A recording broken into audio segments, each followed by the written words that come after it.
तो दोस्तों, आज की इस वीडियो में हम बात करने वाले हैं वोट किसे दे। जी हाँ, मतदान करे किस पार्टी को करे। तो इसमें बहुत सारी बातें हो सकती है। पहली बात यह कि हम वोट उसे दे जो हमारे जाति का हो, भले ही काम करे या ना करे। दूसरी बात, हम वोट उसे दे जिससे हम रुपए खंबा और खाना पीना ले रहे हैं। तीसरी बात, हम वोट उसे दें जो हमारी जाति का नहीं है लेकिन अच्छे काम करने की प्रयास कर रहा है। ये सारी बातें तो जनता के हाथ में होती है कि वो किस तरफ जा रही है, पैसे लेके वोट देने की तरफ जा रही है कि जातिवाद की तरफ जा रही है या अपने बच्चों के विकास की तरफ जाने की प्रयास कर रही है। तो इसी में हम बात करने वाले हैं। अभी फिलहाल देखा जाए तो बिहार में लगभग 5 पार्टियां हैं। अभी सीएम का चुनाव भी होने वाला है। तो पहली पार्टी है बीजेपी, दूसरी है कांग्रेस, तीसरा है अपना जनसुराज, चौथा है अपना आरजेडी, पांचवा है अपना जेडीयू। कुल मिला के 5 पार्टियां हैं। तो ये तो अपने आपके हाथ में है कि आप क्या सोच के क्या समझ के वोट देते हैं कि आपने जिसको चुना है वो आपके लिए क्या करेगा अगले 5 साल में। तो हम इन्हीं में से कुछ पार्टियों के बारे में बात करने वाले हैं। तो हम सबसे पहले बात करते हैं अपने लालू यादव के बारे में, आरजेडी की सरकार के बारे में। आरजेडी की सरकार लगभग 25 साल इन्होंने शासन किया था।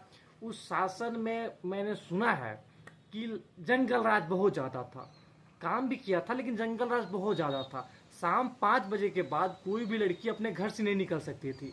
रात 8 बजे के बाद कोई भी व्यक्ति सड़क पे नहीं चल सकता था क्योंकि उसको लूट लिया जाता था, किसी को मार दिया जाता था, किसी को कुछ भी कर दिया जाता था। रात के 2-2 बजे जेल के गेट खुलवा के क्रिमिनल को रिहा कराया जाता था। कुछ ऐसी थी हमारी आरजेडी सरकार।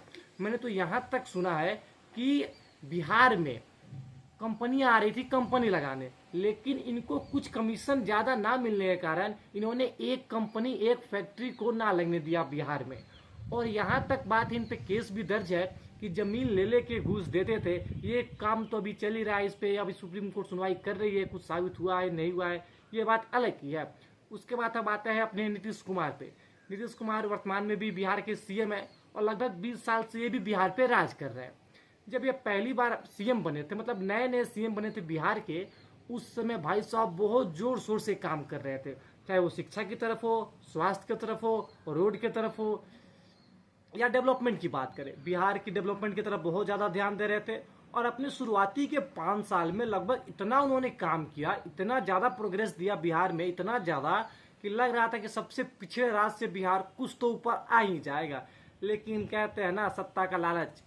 5 साल के बाद ये फिर जीत गए और इनके अंदर लालच आ गया और लालच से इन्होंने फिर पलटी मारना चालू किया, कभी इधर कभी उधर कभी उधर। लेकिन ये एक ऐसा इंसान है कि पार्टी किसी की भी हो, राज किसी का भी हो, लेकिन कुर्सी हमेशा इन्हीं के पास होता है। जी हाँ, आप देखते होंगे कि जिधर खीर उधर ये फिर हो जाते हैं।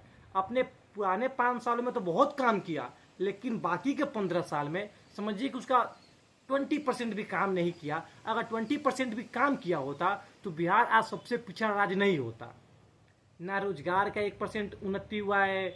बस वही क्या है कि हम वृद्धा पेंशन 1100 दे रहे हैं, 5 किलो राशन दे रहे हैं। भाई आप रोजगार दीजिए, आप यहाँ के बच्चों को कैपेबल कीजिए कि वो खुद कमा के राशन ला सके, खुद कमा के अपने बड़ों का आदर कर सके।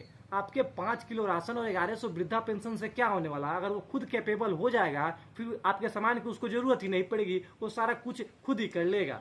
जी हाँ, मेन मुद्दा तो रोजगार का ही है। लेकिन अभी समझिए कि आरजेडी की सरकार भी, सॉरी जेडीयू की सरकार भी मुझे लगती नहीं है कि उम्मीद होगा।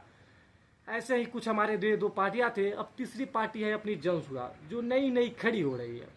तो हम ये सोच सकते हैं कि ये एकमात्र सहारा हो सकता है, क्योंकि हमने 2 पार्टियों पे भरोसा किया था और दोनों से हमें जो उम्मीद थी वो अब नहीं मिला। बिहार को जो उम्मीद था वो इन दोनों पार्टियों से नहीं मिला।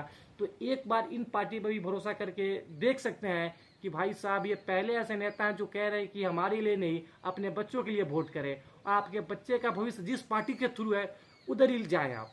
अगर आरजेडी कहती है कि हम आपके बच्चे के भविष्य के लिए रोजगार देंगे, ये करेंगे वो करेंगे, तो आप वहां भी वोट दे सकते हैं। अगर जेडीयू कहता है तो आप वहां भी दे सकते हैं। अगर आपको लगता है जनसुराज सही तो आप वहां भी कर सकते हैं। जी हाँ, आप अपना सही सोचिए, फिर मतदान कीजिए, क्योंकि अब मतदान तो कर देंगे 500,000 के लालच में, लेकिन अगले पूरे 5 साल आपको और आपके बच्चे को भुगतना पड़ेगा। वीडियो अच्छा लगा हो तो शेयर कीजिए। आपसे मिलते हैं अगले वीडियो में।